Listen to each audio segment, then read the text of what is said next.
शहर के सबसे बड़े कॉलेज में एक लड़का पढ़ता था। सादा कपड़ा, पुराना बैग, टूटा मोबाइल। नाम था आदित्य। सब उसे गरीब समझते थे। कोई दोस्त नहीं, कोई इज्जत नहीं। लेकिन आदित्य हर दिन कॉलेज के बाद एक सुनसान रास्ते से होकर कहीं जाता था जहाँ कोई जाना पसंद नहीं करता था। एक लड़का जो उसके साथ पढ़ता था वह कुछ समय से आदित्य के इस हैबिट को नोटिस कर रहा था। फिर एक दिन वह आदित्य का पीछा करता है, जिसके बाद जो वह देखता है उसकी रूह कांप जाती है। वह देखता है आदित्य उस रास्ते के अंत में एक भव्य बंगले में जाता है जहां गार्ड आदित्य को सलाम ठोकते हैं। सच सामने आता है, आदित्य कोई आम लड़का नहीं, वह शहर के सबसे बड़े बिजनेसमैन टाइकून का बेटा था। जिसके बाद हर किसी के मन में बस एक सवाल, आखिर आदित्य गरीब बनकर क्यों रहता था? क्योंकि 5 साल पहले उसके पिता के कुछ भरोसेमंद लोगों ने उन्हें धोखा दे दिया, जिसके बाद उनसे उनकी दौलत छीन ली गई, नाम बदनाम कर दिया गया। आदित्य ने उसी दिन कसम खाई कि मैं अमीर होकर नहीं, गरीब बनकर इस सिस्टम को समझूंगा और एक दिन सब कुछ वापस छीन लूंगा।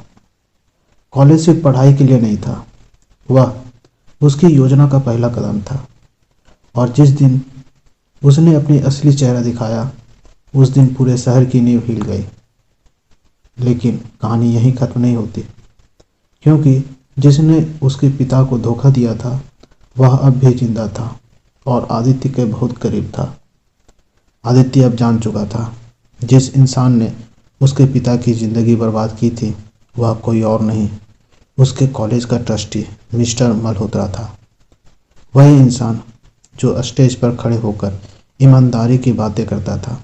आदित्य रोज उसके सामने खड़ा होता, सिर झुकाकर चुपचाप उसकी बातें सुनता, लेकिन उसकी आंखों में आग थी, बदले की।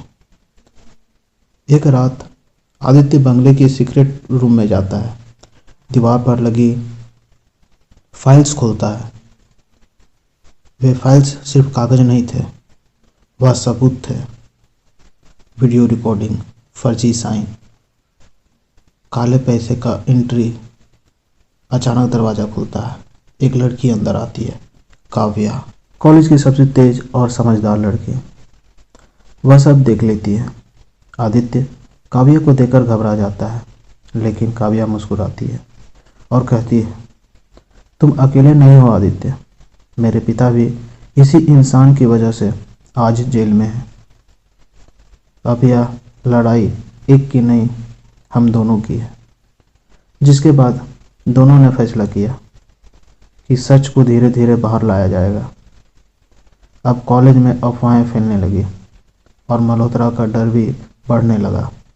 और तभी आदित्य को एक अनजान नंबर से कॉल आता है, अगर जिंदा रहना है तो खेल यहीं ख़त्म कर दो। फ़ोन कट हो जाता है।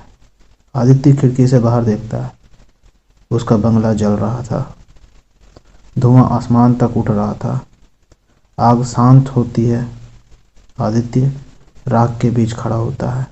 इतना सब हो जाने के बाद भी आदित्य की आंखों में आंसू नहीं थे, सिर्फ बदले की आग थी। काव्या आदित्य का हाथ पकड़ती है और कहती है, अब पीछे हटे तो सब खत्म।